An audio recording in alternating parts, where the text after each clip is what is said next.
Hey everyone, welcome to the Electric Supercar channel. We are continuing with the recovery of the electric converted Humvee. Let's get to it.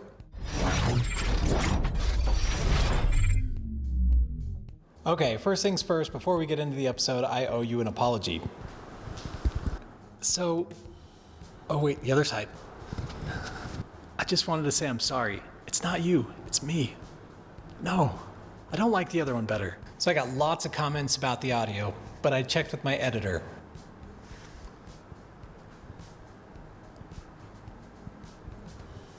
No, the audio is good. If you guys have no idea what I'm talking about, this is an inside joke with my headphone friends. If you want to get in on it, go watch the last video with headphones. What may have happened is the microphone fell off, the audio jack was damaged, and messed up my audio for that video, and the editor did not catch it. On to the diagnostics. So some of you said, hey, have you tried turning it off and on? The good old Microsoft fix. Power on. So that didn't work either. So time to check the CAN bus. I bought a CAN reader.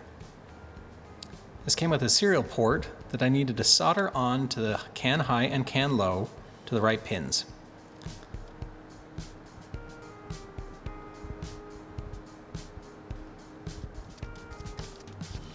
It also adapts it to a USB, and Windows already recognizes this. The Orion BMS, or battery management system, has a utility that you can actually get on and read some of the CAN bus messages.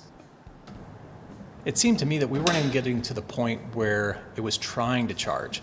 It seemed like the handshake was just not happening. So to me, that means it's the pilot proximity pins that maybe aren't getting through, or also there is a charge ready circuit.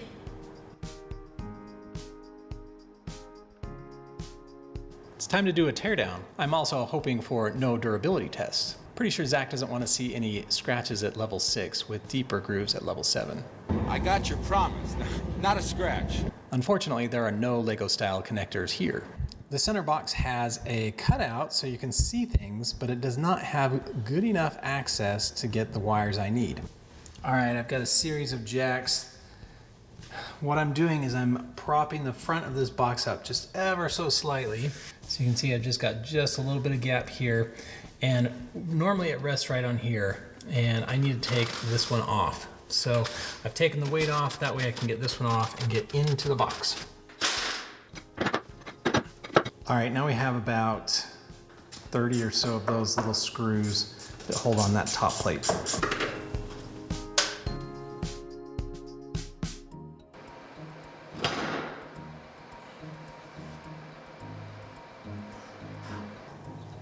I think the scary part's over.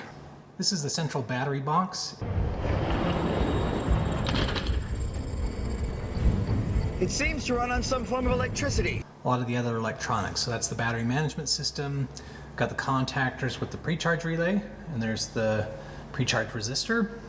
And this right here is what we're gonna be looking at. So this is an AC/DC power supply. So what the BMS needs is it needs a signal that says we are connected to the wall power supply.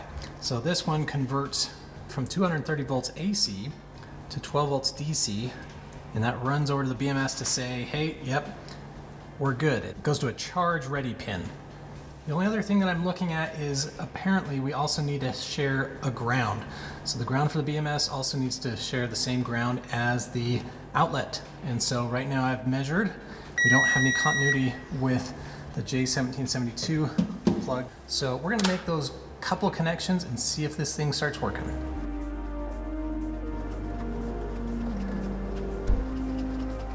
All right, we'll check this again, make sure we still have continuity with the ground pin.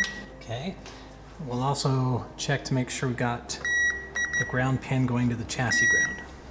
Yep, so I think that's got it. This is to record if any sparks fly.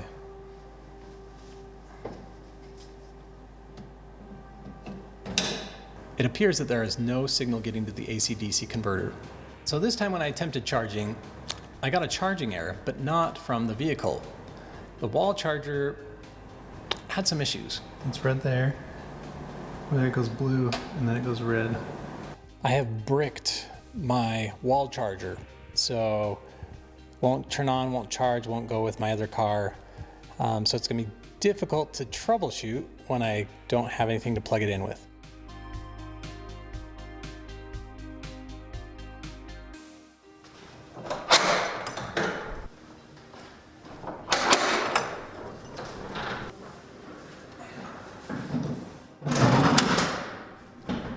All right, so what we're looking at is right over there. That's the DC to DC converter, and we're gonna go ahead and get it wired and working. I'm under the Hummer here, and this plug, so that plug, it's got the wires going to it from, it's supposed to be from the high voltage pack, but I do the multimeter and we're not getting any voltage there. So I have to trace those wires back, see where they're connected. It was not hard to trace. Traced it right back here, and they're just right here. So we'll need to go ahead and extend those all the way out to this center box here. So it's a good thing we got this open. Basically we want them just right after the contactors. So we don't want the DC to DC converter going on until the contactors close. So I don't know, can you see up there? There, that's better. So that one pin on the left side looks really jacked up. So I'm gonna see if I can improve it, but hopefully it's not one of the pins we need. I just checked the main here. This is going to be the cable that goes out to power the battery, and right now it is not connected to the battery, so I don't know what that cable goes to. I'm going to disconnect this because we already found out that there's a bent pin under here, and we just need to fix a couple things.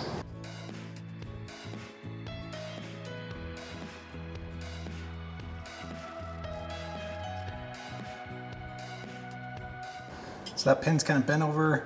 We'll see how bad it is. It may be recoverable. I also picked up some battery cable. This is 2 gauge. So basically, as far as I could tell, there was nothing that was connected right here. So meaning the red battery cable was not connected to anything, at least from the meter's point of view. They didn't have anything here on the negative terminal. The high voltage, again, nothing was connected there. And the pin was bent over. So we had 0 connections.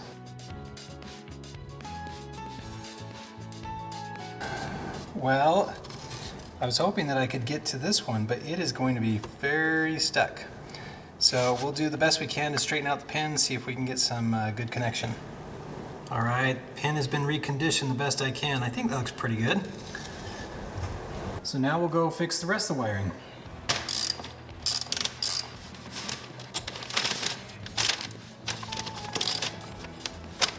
I'm gonna see if I can connect this one to there.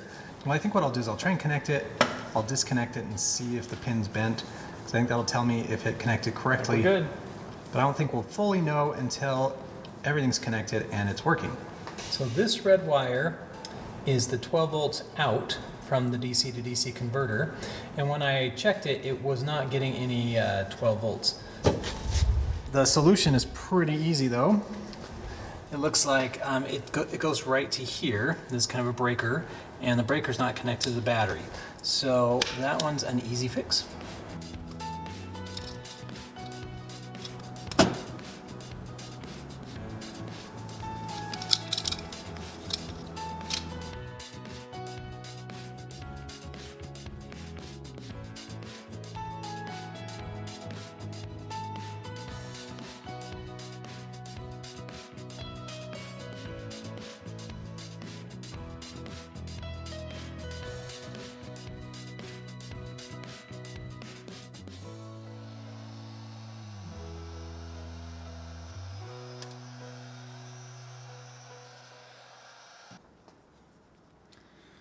That came flying out of my heat gun.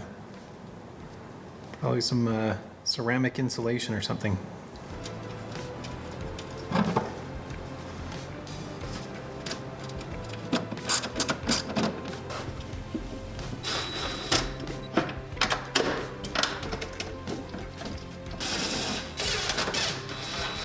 One other note, right now I'm probably just going to wire it temporarily just to make sure the DC to DC converter is working. Eventually I do want to get some pins into this quick disconnect plug. All right, I've got some 14 gauge wire here.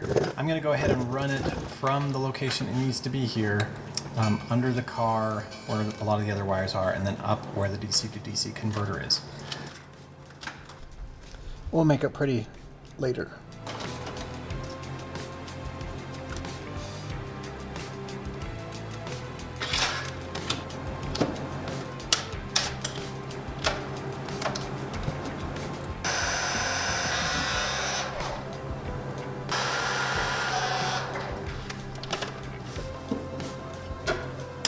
But typically, for anything high voltage, we usually see orange. So what I'll probably do is I'll pick up some orange cable sheathing to mark this wire as high voltage. The other thing is I might as well pick up some, I'll call it black sheathing, see if I can tidy up some of the other wires.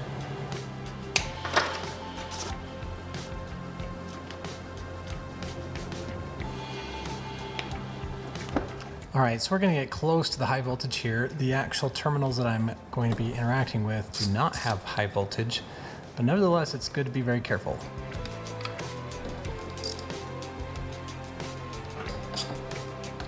The record has not been super good with trying out systems, but I think we've got the DC to DC converter connected correctly. So we're going to turn it on and see if we got it working. All right, we're going to try it. Gonna have some fast reflexes if I hear anything fishy, but it should be good. All right, so over here it says 13.28. So when we start the vehicle, that should jump up a little bit. We'll see.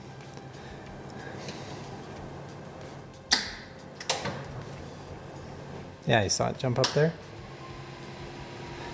And that fan is going right there. So I think that means we're good. So yeah, it's at 13.7.